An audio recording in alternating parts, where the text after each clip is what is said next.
My name is Garrett McHugh, and you are listening to The Best Podcast, Season 1, Episode 1, Breeding Like Habits. When I was a child, my father always used to repeat a certain phrase to me. It's your habits that save you. At the time, he was referring to habits like doing my homework, saying thank you, and looking both ways before crossing the street. Being a child, I didn't think too much into the whole thing. It wasn't until much later in my life that I really got into thinking about it, but from a different mindset. Today, all you see is bad habits: smoking, texting while others are talking, or buying things to make one happy.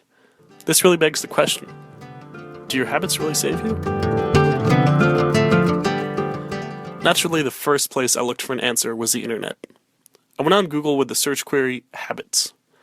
What followed was a series of articles from seemingly every big-name news source: Forbes, Health.com, Business Insider, The Observer, Daily Mail, Time Magazine. Hell, BuzzFeed alone had almost 50 articles pertaining to habits.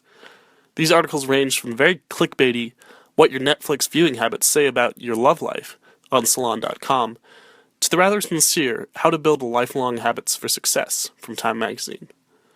The thing that struck me most was all the negative articles. At least 3 out of every 4 had some rather negative title, such as habits that cause you back pain, how dirty are your hygiene habits, 14 bad habits that can cost you your job, bad habits that kill productivity. Hell, there's even a 5 good habits that hurt you. You just can't win.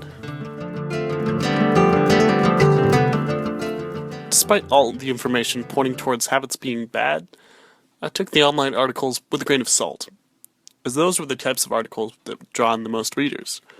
For the next step, I looked a little closer to home. I asked some friends what they considered to be their strongest habits. First step, Bodhi. I always use chapstick. Been using it since I was in 5th grade. If I go like 2 minutes without it, everything hurts. Next was Helen. Probably my phone, going on Instagram every day and Snapchat. Finally, Gabe.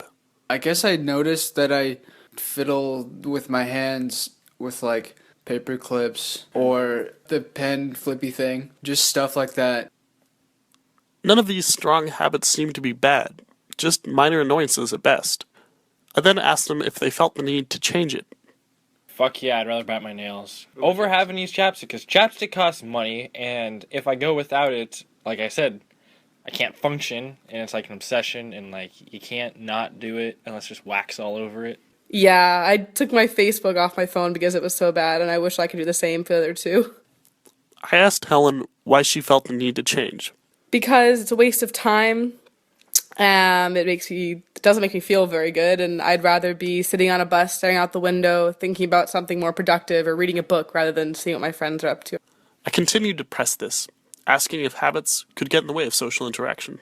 Yep.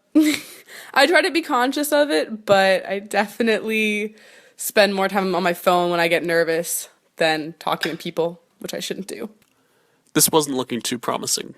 I asked this time if there were any habits that could help. Made it so my lips are never chapped. Helen took it a bit further than chapped lips.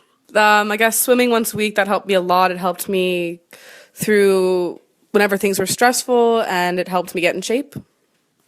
This is the habit that I was most interested by.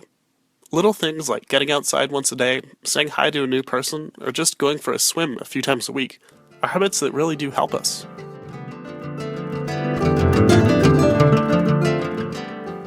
I was far more comforted by the responses of my peers than I was with the online articles. Such things as time-wasting apps and other mild annoyances weren't really big problems. That said, procrastination and poor sanitation habits are also very common in the public. Taking into account the online articles, it seems that habits are proving to be more detrimental than saving. At this point, it seems inevitable that people will have both good and bad habits. It's unescapable. So what can we do?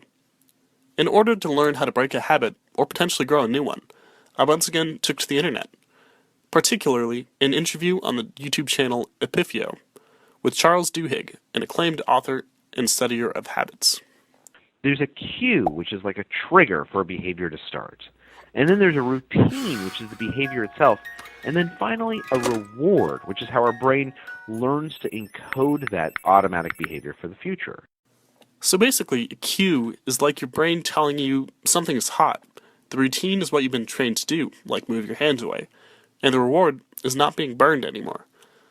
So you can apply this to less automatic things. Say you've had a really bad day. This is the cue.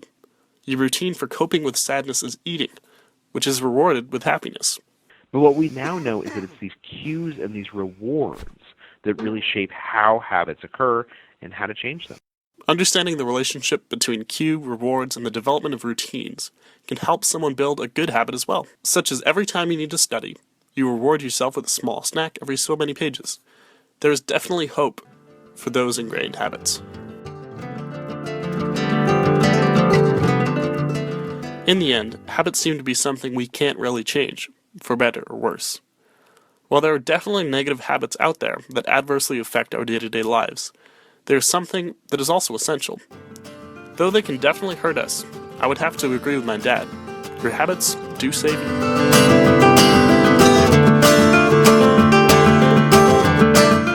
You've been listening to Breeding Like Habits, a podcast written and compiled by Garrett McHugh.